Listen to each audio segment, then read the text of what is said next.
മനുഷ്യ ജീവിതത്തിലെ മാറ്റങ്ങൾ അത്യാവശ്യമാണ്. മാറ്റങ്ങൾ അധികമായും കൊണ്ടുവരുന്നത് നമ്മളെ ഭരിക്കുന്ന ഭരണാധികാരികൾ തന്നെയാണ്. ഇപ്പോൾ നമുക്ക് വളരെ അടിപൊളിയായിട്ടൊരു മാറ്റം വന്നിട്ടുണ്ട്. അതായത് മുൻപ് നമ്മുടെ വീട്ടിൽ ഈ പ്ലാസ്റ്റിക് അതുപോലുള്ള ആക്രി സാധനങ്ങൾ എന്ന് പറയുന്നത്, അതായത് ഉപയോഗശൂന്യമായ സാധനങ്ങൾ, ഇത് എടുക്കുവാനായിട്ട് തമിഴ്നാട്ടിൽ നിന്ന് ഒരു വിഭാഗം ആൾക്കാർ തന്നെ ഒരു ഉന്തുവണ്ടിയും കൊണ്ട് വരുമായിരുന്നു. അവർ വന്നു കഴിഞ്ഞാൽ നമ്മൾ എടുത്തോളൂ എന്ന് പറഞ്ഞാൽ മതി. അവർ നമ്മുടെ വീട്ടിന് ആ കോമ്പൗണ്ടിൻ്റെ അകത്ത് കയറി നമ്മുടെ അടുക്കള പുറത്തോ മറ്റ് എവിടെ കിടക്കുന്ന എല്ലാം അവർ തന്നെ പോയി അതിനെ നുള്ളിപ്പറക്കി എടുത്ത് തട്ടി കുളഞ്ഞ് വൃത്തിയാക്കി അവരവരുടെ ചാക്കിനകത്തേക്ക് ഇട്ടിട്ട് അതിനൊരു വില നമുക്ക് തരും. നമ്മൾ വെറുതെ കളഞ്ഞിരുന്ന സാധനങ്ങളാണ്. ഈ സാധനങ്ങൾ അവരെടുത്തിട്ട് അവർ നമുക്കതിനൊരു വില തരും. അത് നമുക്ക് വലിയ ഉപകാരമാണ്. കാര്യം എന്താണ്, നമ്മുടെ പറമ്പും പരിസരവും എല്ലാം വൃത്തിയാകുകയും ചെയ്യും, നമുക്കൊരു ചെറിയ തുക കിട്ടുകയും ചെയ്യും.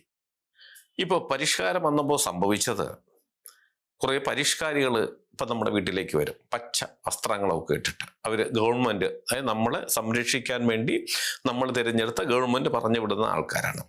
അവർ വന്നു കഴിഞ്ഞിട്ട് ഈ പ്ലാസ്റ്റിക് അവരെടുക്കും. സന്തോഷമായി. പക്ഷെ ഒരു കാര്യം, നിബന്ധന 100 രൂപ വെച്ച് മാസം അങ്ങോട്ട് കൊടുക്കണം. ശരി, അതും നമുക്ക് പോട്ടെ, അംഗീകരിക്കാം. പക്ഷെ വിഷയം അവിടെ അല്ല.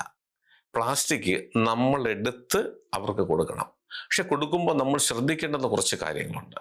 ഈ ഒരു പ്ലാസ്റ്റിക് കവർ, ഇപ്പോൾ ഒരു പാൽ കവറാണ്, ഇത് അവർക്ക് കൊടുക്കുമ്പോൾ ഇതിനെ നമ്മൾ ആദ്യം കുളിപ്പിക്കണം.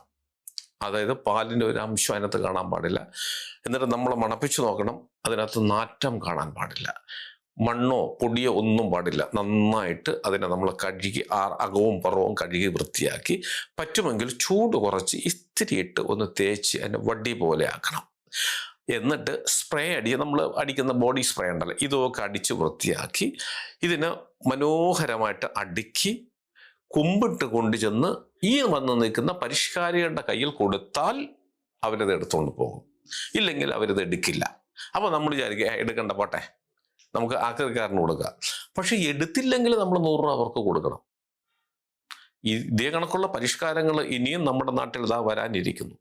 ഈ പരിഷ്കാരങ്ങൾ വേണമോ വേണ്ടയോ അത് തീരുമാനിക്കേണ്ടത് നമ്മളാണ്. കാരണം ഈ ഗവൺമെന്റിനെ തിരഞ്ഞെടുക്കുന്നത് നമ്മളാണ്.